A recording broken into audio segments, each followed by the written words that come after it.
We always tell you, your league is not won and lost at draft time. But one of the most critical parts of your season comes right after that. The first few weeks where things can get a little bit weird, where studs can start slow, and where you really need to keep from panicking and selling off guys that you think won't bring it back.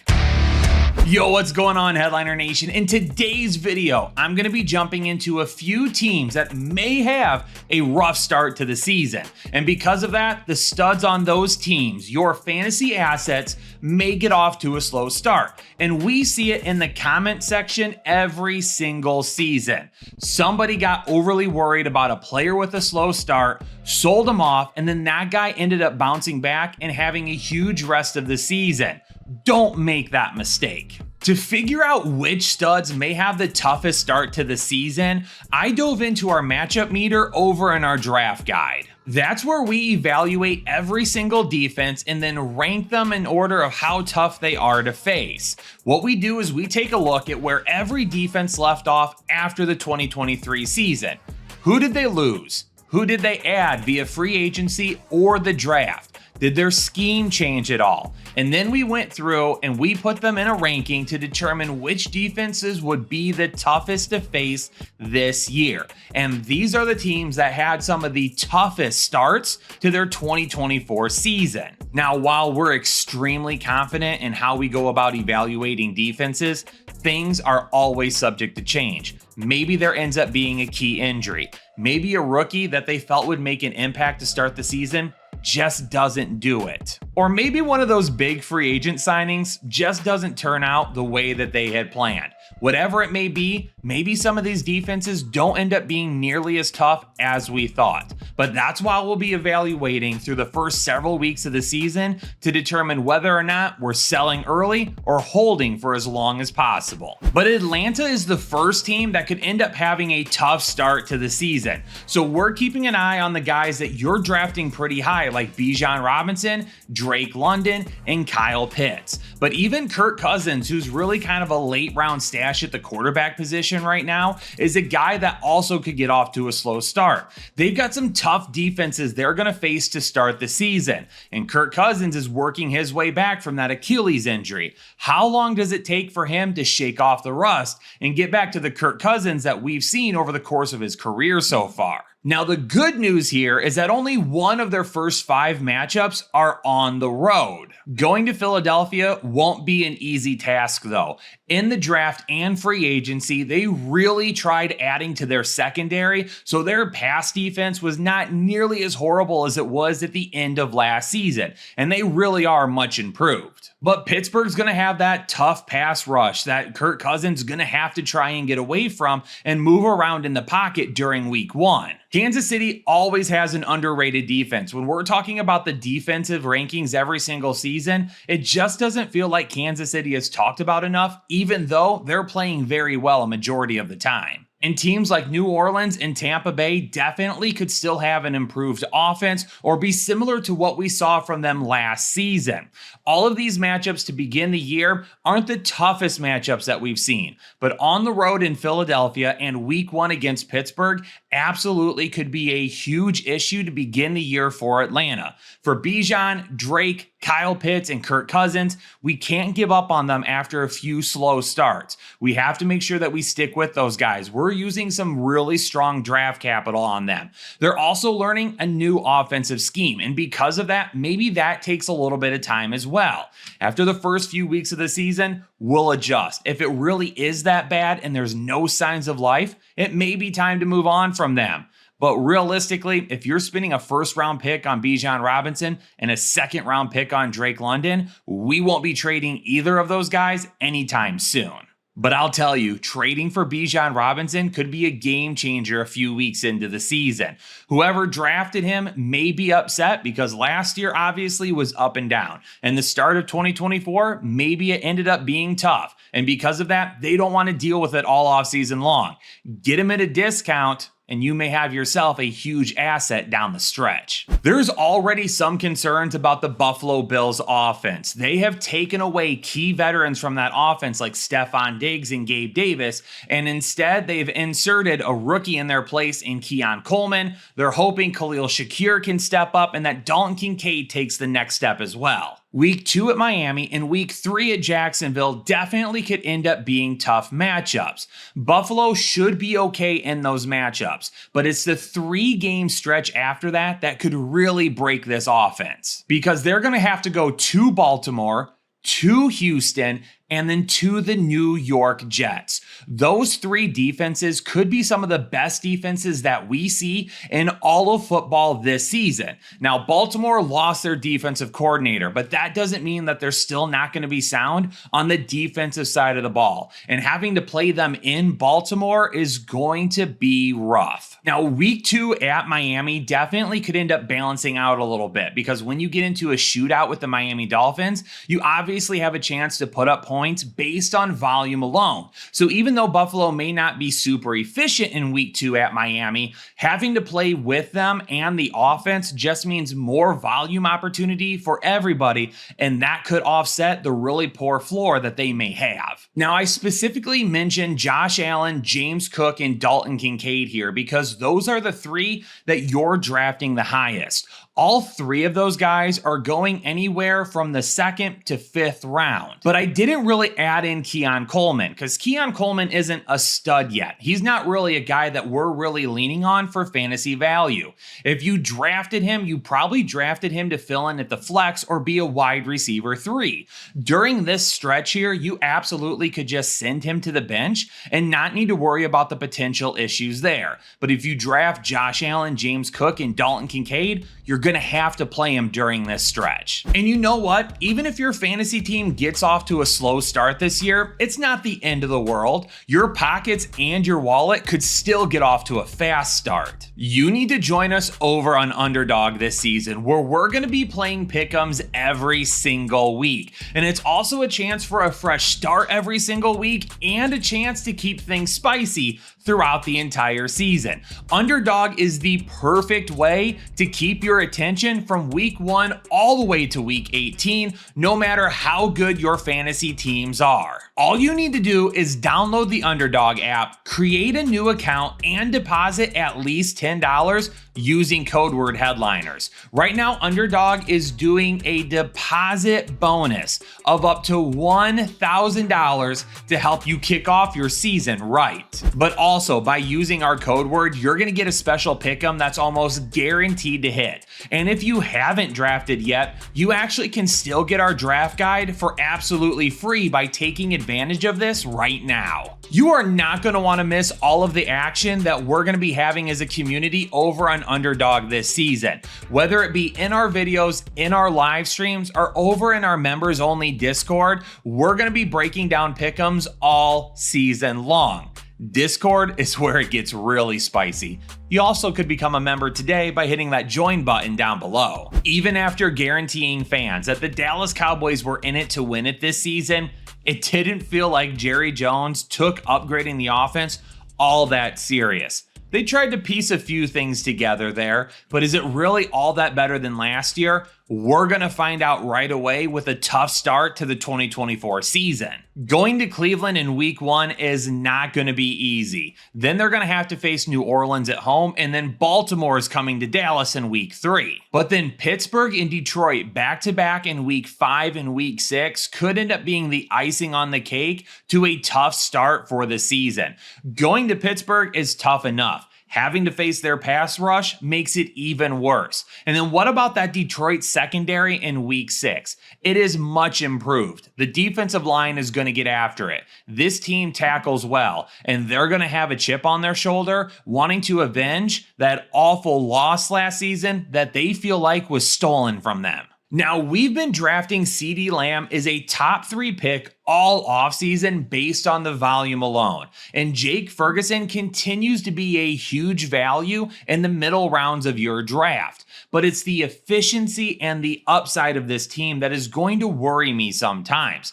The floor is going to be fine with CeeDee Lamb and Jake Ferguson. Now, CeeDee Lamb, you're definitely going to start him every single week. He's never going to the bench. And if you drafted Jake Ferguson as your tight end one and didn't back him up, you're not really going to have any better options. So floor-wise, we'll still end up being okay.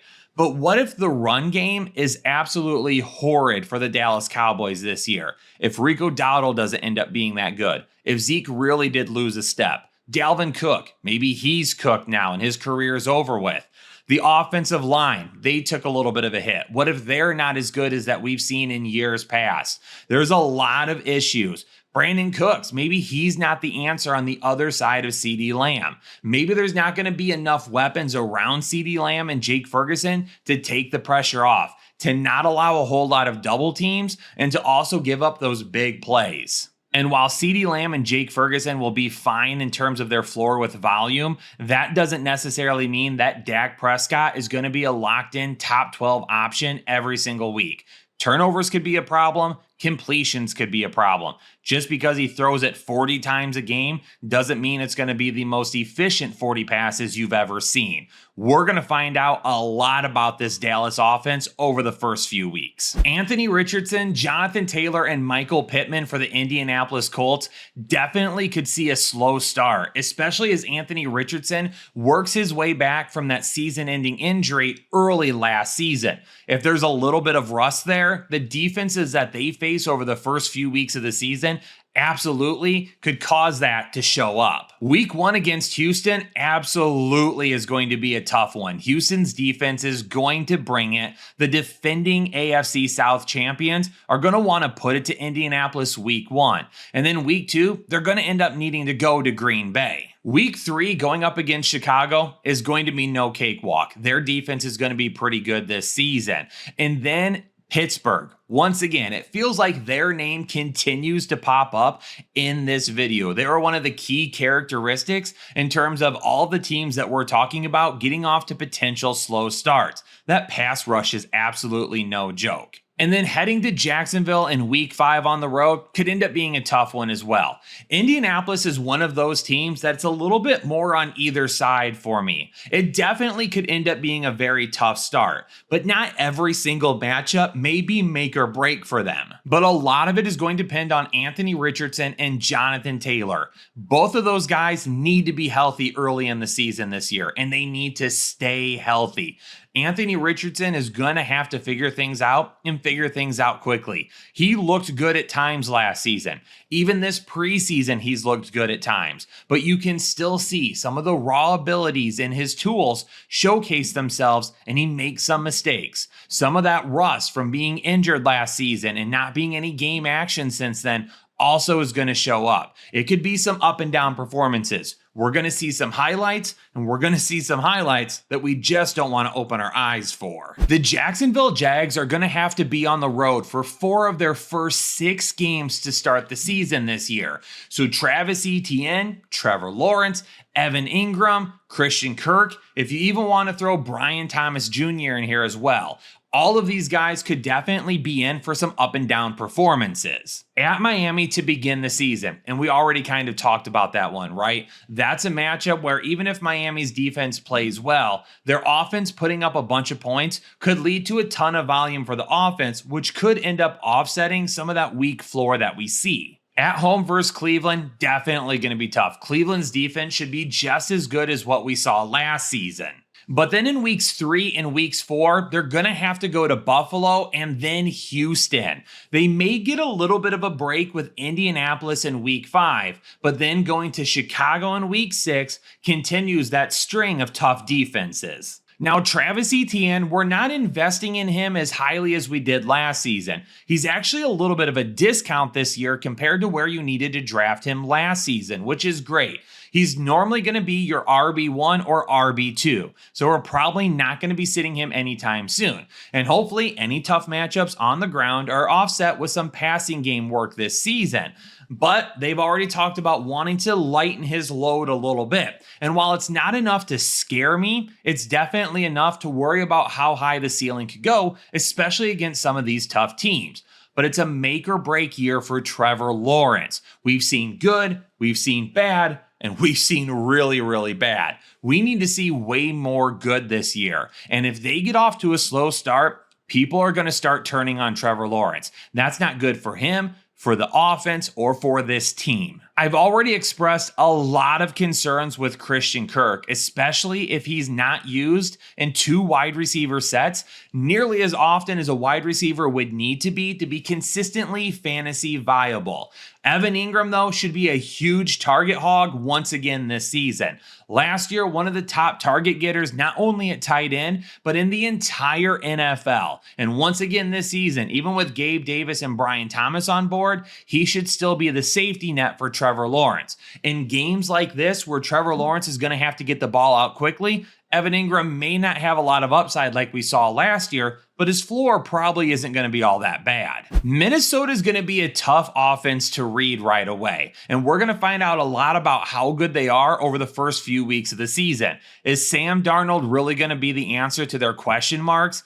And if not, it could be a really long season for Minnesota. But Justin Jefferson and Aaron Jones are the 2 that we're probably the most worried about, because TJ Hawkinson isn't going to be ready to start the season. And talk about a crap schedule to start. If you drafted Justin Jefferson in the first round, let's just hope the rest of your team gets off to a fast start to potentially help with any type of issues that he sees here. At home against San Francisco and Houston. On the road against Green Bay and the New York Jets. This is going to be tough to start the year. Sam Darnold is going to have to be really good, and he's not going to be able to turn the ball over. Aaron Jones is going to have to run the ball out of the backfield. And if all those things can end up being positive for Minnesota, Justin Jefferson should still get his. But if they can't pass the ball efficiently and they can't run the football at all, Justin Jefferson could end up having a tough few weeks to begin the year. But you know what? That just makes him an awesome trade candidate a few weeks into the season. Another stud that if someone gives up early on, we are going to jump all over it and try to get him at a discount. Now, I wouldn't say the Tennessee Titans have a ton of studs. Will Levis is only being drafted as a quarterback 2 right now. No one is probably going to be starting him at the beginning of the season outside of you super flexers and 2 QB leagues. So even at that point, maybe there's a little bit of a better option to begin the season for you. DeAndre Hopkins is still banged up, and we don't know if he's going to play in week 1. The hope is yes, he will be out there and he will be fine. But Tony Pollard, he's going to be splitting time in the backfield with Tajay Spears, and Calvin Ridley is learning a new offense, getting used to Will Levis, and is going to need to try and outshine DeAndre Hopkins on the other side. So maybe Tennessee isn't really as heavily invested in as some of these other teams that we've talked about and some of these other players that we've talked about. So these may not be studs that we're starting every single week. But for some of you in deeper leagues, there's absolutely going to be some of these guys that you may be trying to play right away. Now, this is definitely not the toughest schedule that we've talked about. Going to Chicago in week 1, that's going to be a tough first test for this new looking offense. Then at least they get the New York Jets at home, but that's where we're going to find out how far Will Levis has progressed from last season against that secondary. And then they're going to get Green Bay at home before going to Miami in week 4. Miami, once again, could end up being a tough defense, but there could be more than enough volume to help support these guys still. Tennessee, for me, definitely doesn't have the stud criteria that we've kind of talked about with other teams in this video, but it's definitely worth noting because it's still a really tough start to the season. And for those of you that felt like maybe you got to deal with any of these players, maybe it would be best in your offense to go with somebody else to begin the season, since these guys really aren't main contributors that you drafted early on. In Headliner Nation, this season, we plan to do more one-off videos than we've ever done before. You've come to expect our start and sit videos, our rankings, our live shows, waiver wire videos, but this year we want to talk more in depth about trade targets, and we're going to talk more in depth about other players as the season goes along as well. So make sure you subscribe and stick around, because I'm willing to bet that 2024 is the best season that you've seen from the Headliners yet. All you got to do, hit the subscribe button and turn on the bell notifications. anytime we drop new content and anytime we go live. Saturday night live shows are here, baby. You're gonna know about it right away, and you can jump in and be one of the first people to start getting your questions answered. But for now, Headliner Nation, I'm gonna get out of here. Make sure you leave me a comment down below. What player are you most worried about getting off to a slow start? And how many weeks are you willing to give them before you panic? Leave me a comment down below. But make sure you hit the like button and do everything else. I'm gonna get out of here. Stay safe, stay healthy, and I'll catch you all in the next episode of the Fantasy Headliners.